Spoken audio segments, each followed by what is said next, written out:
DI तो पहले भी खरीद रहे थे, DI आज भी खरीद रहे हैं, FI पहले भी बेच रहे थे, FI आज भी बेच रहे हैं। तो फिर मार्केट 2024 में जो गिरना शुरू हुआ और 25 तक, आधा 25 तक गिरता ही रहा, और उसके बाद वहाँ से फिर ऊपर कैसे आया, ये सवाल। दूसरा सवाल कि अगर मार्केट ऊपर आ ही गया तो जो हमारा पोर्टफोलियो 2024 से ही गिरना शुरू हुआ था वो आज भी अपने गिरावट पे ही क्यों है, ऊपर क्यों नहीं आया, जबकि इंडेक्स तो ऊपर है, अपने टॉप के आसपास है। 26,277 का टॉप लगाया था 2024 में और उसको एक बार ब्रेक भी कर दिया इधर आके, लेकिन हमारा पोर्टफोलियो डाउन का डाउन है। इंडेक्स ऊपर, पोर्टफोलियो डाउन, और सिर्फ एक का नहीं, लगभग 90% रिटेल इन्वेस्टर के साथ ऐसा हो रहा है। आप लोगों ने ऐसा कभी सोचने का और समझने का मतलब जहमत उठाया है क्या, मेहनत करने की कोशिश की है, इसके बारे में थोड़ा सा डिटेल खंगालने की कोशिश की है? तो मुझे लगता है नहीं की होगी, क्योंकि ऐसी बातें पूरे यूट्यूब पर ऐसा एक भी वीडियो आपको नहीं मिलेगा जो आपको इसकी सच्चाई बताए। लेकिन आज इस वीडियो में मैं आप लोगों के साथ स्टॉक मार्केट का वो गंदा खेल कहें या फिर कड़वा सच कहें, आज मैं आपको बताने वाला हूं। क्योंकि देखिए, स्टॉक मार्केट से पैसा कमाना मतलब ऐसा काम है कि स्टॉक मार्केट में पैसा बनता तो है नहीं, वो बिजनेस तो नहीं है, वो तो सिर्फ एक प्लेटफॉर्म है जहां पे बिजनेस खेला जाता है। बहुत सारे लोग बिजनेस खेलते हैं, पैसा पैसा खेलते हैं, इसका पैसा उसके पास, इसका पैसा उसके पास, इसका पैसा इसके पास। पैसा वहां बनता नहीं है, वहां पे सिर्फ खेल होता है, और उस खेल में वही जीतता है जो सबसे ज़्यादा स्मार्ट, सबसे ज़्यादा तेज और सबसे ज़्यादा जो है ना हर चीज़ की जानकारी रखने वाला होता है। और उसमें हारता वो है जो इन सब चीज़ में सबसे पीछे रहता है। और इन सब में सबसे पीछे कौन रहता है? वो रहता है रिटेल इन्वेस्टर। रिटेल इन्वेस्टर को ये सब कुछ पता ही नहीं है। रिटेल इन्वेस्टर या तो यूट्यूब के वीडियोस देख के अपना स्टॉक खरीदता है, या फिर किसी न्यूज़ वाले टीवी पे न्यूज़ वाले के कहने पर खरीदता है, या कहीं पे इंस्टाग्राम या फिर टेलीग्राम या फिर कहीं पे भी कुछ देख के ऐसा स्टॉक खरीदता है। जबकि मैं अपने चैनल पे आप लोगों को बार बार बोलते रहता हूँ, बार बार बोलता हूँ कि देखिए, मेरा कंटेंट आपको भले ही थोड़ा सा ओल्ड टाइप का लगे, मैं कोई झिक झाक ऐसा वैसा नहीं करता हूँ, लेकिन मैं यहाँ पर आपको जेन्युइन बात बताता हूँ। तो देखो, इन सब के पीछे क्या क्या कारण है मैं आपको बताता हूँ। सबसे पहला कारण तो ये कि FI कहीं जा नहीं रहे हैं, कहीं नहीं जाते हैं। एक्चुअली वो क्या करते हैं, वो रोटेशन करते हैं, पैसे का रोटेशन करते हैं। कैसे करते हैं? देखिए, अगर किसी FI को किसी स्टॉक से निकलना होता है, पहले वो किसी स्टॉक में एंट्री करते हैं तो रिटेलर को पता नहीं होता है। रिटेलर को पता कब होता है? जब कोई बताता है उसको, क्योंकि रिटेलर को कुछ पता ही नहीं होता है। सीधी सी बात बताऊं, हर बात कितनी एक ही बार बताओ, पता नहीं होता है। अब FI को उसे बेचना है, उससे बेचना है, उसको उसमें से प्रॉफिट निकल गया, जो भी था उसका प्रॉफिट निकल गया, अब उसे बेचना है। तब फिर वो न्यूज़ में फैलाया जाता है, पूरा न्यूज़ में हर जगह पे सब डाला जाता है। तो यूट्यूबर क्या करता है कि वैसी न्यूज़ को बोल के आपको बताता है। वो थोड़ी जानता है, वो भी कुछ नहीं जानता है। जैसे मैं बताऊं तो मैं भी कुछ नहीं जानता हूं, अंदर की बातें मैं थोड़ी जानता हूं, लेकिन मैं इसके खेल को समझता हूं, समझ रहा हूं, धीरे धीरे समझ में आने लगा है मुझे, इसीलिए मैं बताता हूं। तो वो क्या करते हैं कि उस स्टॉक को उसे बेचना होता है, तो वो पहले सब जगह पे न्यूज़ फैलवाते हैं। न्यूज़ फैलता है तो फिर हर जगह से उसके बारे में खबरें होने लगती है। इस स्टॉक ने इतना रिटर्न दिया, इस स्टॉक ने इतना रिटर्न दिया, इस स्टॉक ने इतना रिटर्न दिया, ऐसा ऐसा पूरा एकदम उसके बिजनेस को बढ़ा चढ़ा के बताया जाता है। इसमें इतनी ग्रोथ आ गई, इसमें इतनी ग्रोथ आ गई, इतने पैसे को इतना बना दिया। ये बातें आम रिटेल इन्वेस्टर के कानों तक जाती है। उसके बाद वो आम रिटेल इन्वेस्टर, ऐसा होता है कि आज भी 90% जो रिटेल इन्वेस्टर होता है वो नया होता है, जो पुराना होता है। एक्चुअली मार्केट में आने वाला 100 में से 90 रिटेल इन्वेस्टर 3 साल या 4 साल या मैक्स टू मैक्स 5 साल के अंदर में वो मार्केट से बाहर हो जाता है। उसे लगने लगता है कि मार्केट में पैसा नहीं बनेगा।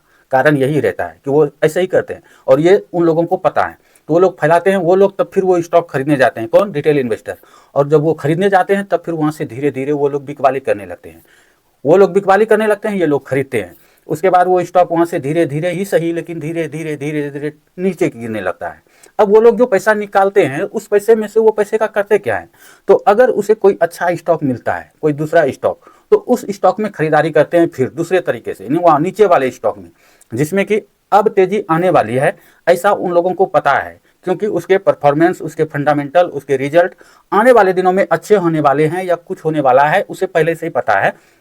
तो वो उस स्टॉक में जाके खरीदारी करते हैं, और वो स्टॉक ऑलरेडी नीचे रहता है, और नीचे वाला स्टॉक आम रिटेल इन्वेस्टर खरीदना नहीं चाहता, क्योंकि उसे लगता है कि ये तो नीचे ऑलरेडी है और पता नहीं कितने दिन तक नीचे रहेगा, क्योंकि उसके बारे में उसे अंदर की बातें पता रहती नहीं है। और जो भी डेटा इंटरनेट पे अवेलेबल है उस डेटा में उसके बारे में निगेटिव ही तब तक का रिजल्ट रहता है, ये बात होती है।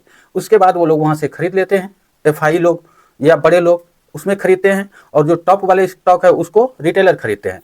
अब यही झमेला चल रहा है यहाँ पे चल रहा है कि एफआई को जितना स्टॉक मिल रहा है, अच्छा फंडामेंटली स्टॉक जिसका कि उसको पता है कि आने वाले दिनों में इसके रिजल्ट अच्छे आएंगे, कुछ अच्छे होंगे, सब कुछ अच्छा होने लगेगा, तब फिर वो अभी ही उसमें खरीद रहे हैं, क्योंकि वो लोग बॉटम पे खरीदते हैं और टॉप पे बेचते हैं।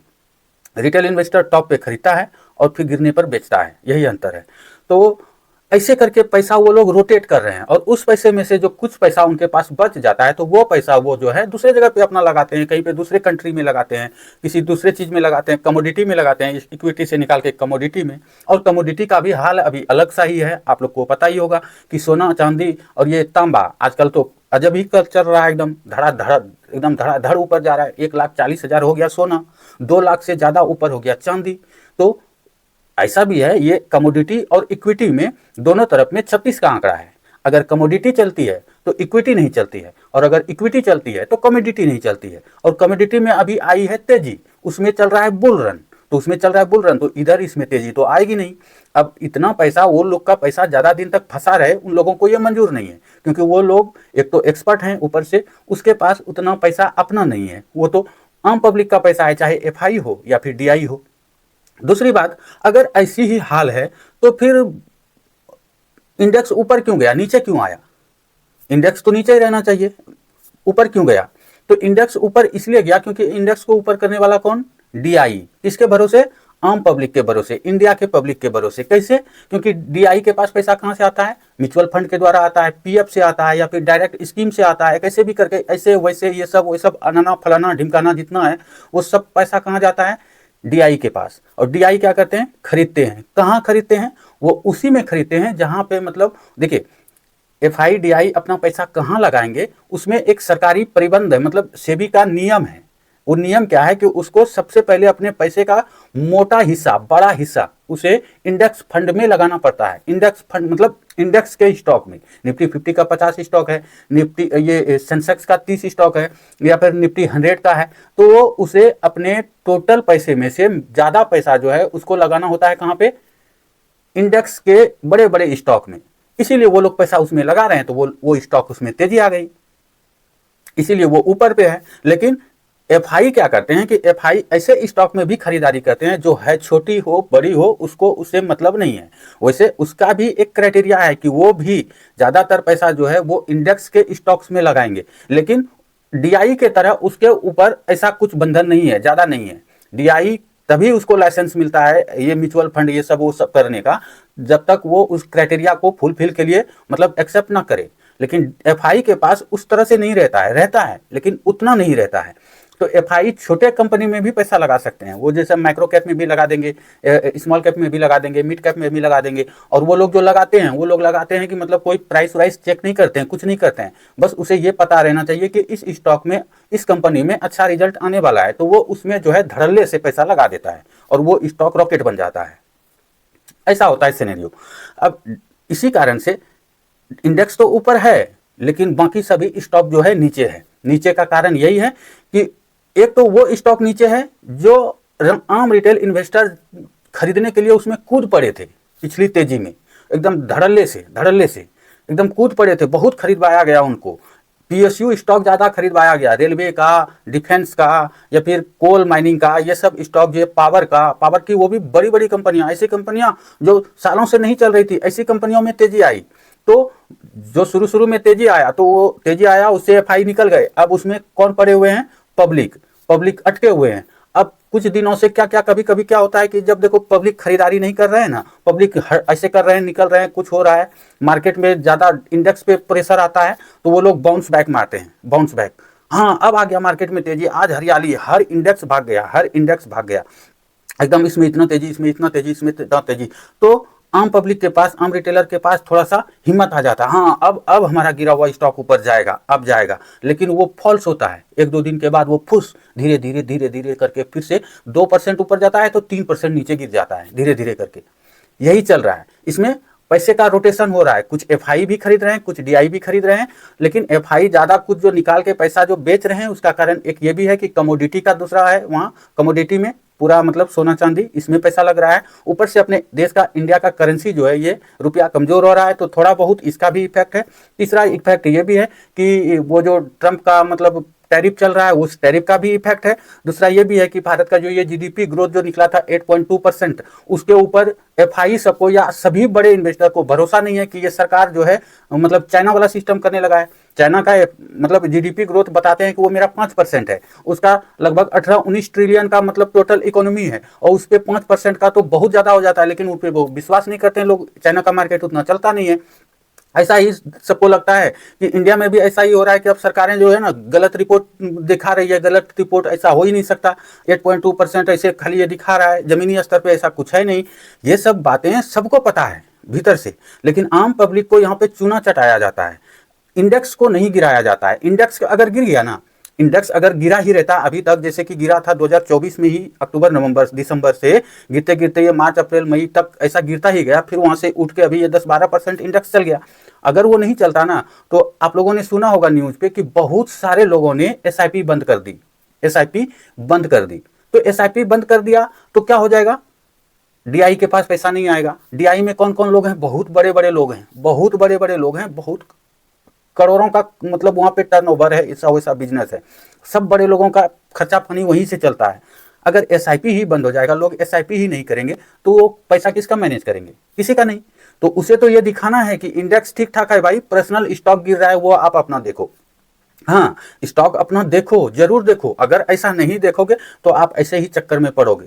अंततः इस बात का, सब चीज का कंक्लूजन ये है दोस्तों कि मार्केट ऐसा नहीं है कि मार्केट में कुछ झोल हो रहा है, कुछ साजिश हो रहा है, कुछ ऐसा हो रहा है, कुछ वैसा हो रहा है, ऐसा कुछ नहीं है। एक्चुअली इस मार्केट को इसी तरह से डिजाइन ही किया गया है, क्योंकि जैसे कि मैंने शुरू में ही बताया, यहाँ सारे अमीर लोग पैसा एक दूसरे से लेने के चक्कर में रहते हैं, और मार्केट का काम ही यही है कि जो अज्ञानी लोग हैं, जिसको ज़्यादा नॉलेज नहीं है लेकिन अपने आप को बहुत बड़ा ज्ञानी समझते हैं, उसके जेब से पैसा निकालकर जो सच में ज्ञानी है उसके जेब में पैसा डालना। ये सिस्टम ही ऐसा है, ये डिजाइन ही ऐसा है। यहाँ पे अगर आपको पैसा कमाना है तो पैसा कमाने के लिए कहा जाता है ना कि मगरमच्छ के मुंह से मतलब निवाला छीन लेना, ऐसा ही आपको बनना पड़ेगा, तभी आप डायरेक्ट इन्वेस्टिंग या फिर इंट्राडे ट्रेडिंग या कुछ भी करके, नहीं तो फिर वही है सबसे साधारण और सबसे सरल, एसआईपी करो और लॉन्ग टर्म तक करते रहो, लॉन्ग टर्म तक, तब फिर आपका भी पेट भरेगा और जो उसमें है उसका भी पेट भरेगा, और तब फिर आपको ऐसे मिलेगा। लेकिन अगर आप डायरेक्ट कर रहे हो, क्योंकि डायरेक्ट कर रहे हो तो किसी बीच में दूसरे वाले को दे नहीं रहे हो, तो वो तो आपको ज़्यादा बेनिफिट है, ज़्यादा फायदा है, तो वो आपको इतनी आसानी से मिलेगा नहीं। यही है कंसेप्ट पूरा। तो इसमें हमें क्या करना चाहिए, एक आम रिटेलर इन्वेस्टर के नज़रिए से अगर बात करें तो इसमें हमें यह करना चाहिए कि हमें सिर्फ ऐसे ही स्टॉक्स में खरीदारी करनी चाहिए जब भी देखें कि उसका फंडामेंटल सब बढ़िया है और वो अपने टॉप से गिरी हुई है, तभी। अगर बड़े रकम से करते हैं तो, छोटे रकम से करते हैं तो वो ट्रेंडिंग स्टॉक जो होता है उसमें भी कर सकते हैं, और उसमें शॉर्ट टाइम का टाइम पीरियड रख के उसमें अपना प्रॉफिट बुकिंग करना होता है।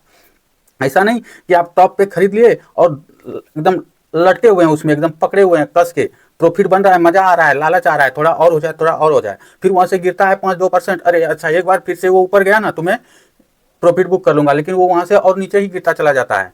इस तरह से होता है सब कुछ, तो ऐसा नहीं करना होता है। फंडामेंटली स्ट्रॉन्ग स्टॉक को आप सही समय पर खरीदें।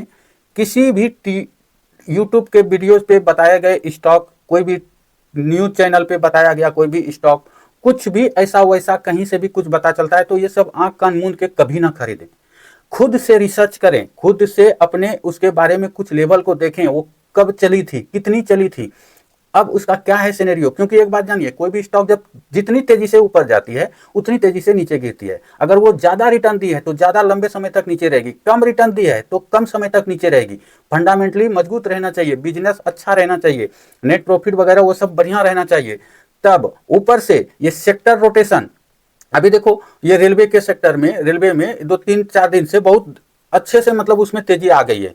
अब बहुत सारे रिटेल इन्वेस्टर जो पहले से खरीद के बैठे हैं उनको लग रहा है कि अब मेरा हो जाएगा हो जाएगा हो जाएगा। पता नहीं होगा या नहीं होगा, इसकी कोई गारंटी नहीं है, लेकिन है क्या कि ये जो आने वाला बजट है उस बजट में ऐसा कहा जा रहा है कि रेलवे के लिए कुछ बड़ा अनाउंसमेंट होगा। जैसे कि पिछली बार नहीं हुआ था, जितना पहले था उतना ही था, लेकिन इस बार बोलता है कि थोड़ा बढ़ा के होगा, इसलिए मतलब इसमें तेजी आ रही है और कोई दूसरा कारण नहीं है। रेलवे स्टॉक का फंडामेंटल नहीं देखा जाता है, मतलब पीएसयू स्टॉक का फंडामेंटल नहीं देखा जाता है, उसका देखा जाता है टाइमिंग। वो हाई पीई पे भी अच्छे से ट्रेड कर सकते हैं और लो पीई पे भी और गिर सकते हैं। पीएसयू स्टॉक का ये सिनेरियो रहता है। इसीलिए इस तरह के घपले, इस तरह के चक्कर रहते हैं स्टॉक मार्केट में। ये सब चीजों से पार पाना, क्योंकि अच्छे समय में तो हर कोई पैसा बना लेता है, लेकिन सबका पैसा अभी अटका हुआ है। कोई भी स्टॉक अगर आप खरीदे हैं, अगर वो गिरता जा रहा है तो उसमें एवरेज आंख कान बंद के नहीं करें जब तक उसके बारे में आपको प्रॉपर नॉलेज ना हो।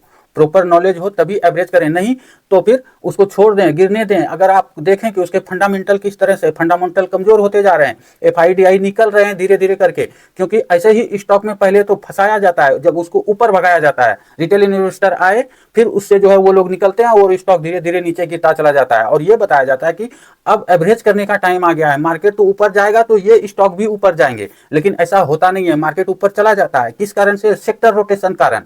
वो सेक्टर का है ही नहीं वो स्टॉक, दूसरे सेक्टर का स्टॉक चल जाएगा, आपका पोर्टफोलियो जैसे का तैसे ही पड़े रहेगा, कुछ ना कुछ थोड़ा सा तेजी आएगा, फिर मार्केट ऊपर चल जाएगा, फिर वहां से मार्केट नीचे गिर जाएगा, आपका पोर्टफोलियो नीचे का नीचे ही पड़ा रह जाएगा। इस तरह से सब कुछ होता है। मुझे लगता है कि ये सब बातें आपको कोई भी यूट्यूबर नहीं बताया होगा, कोई भी नहीं।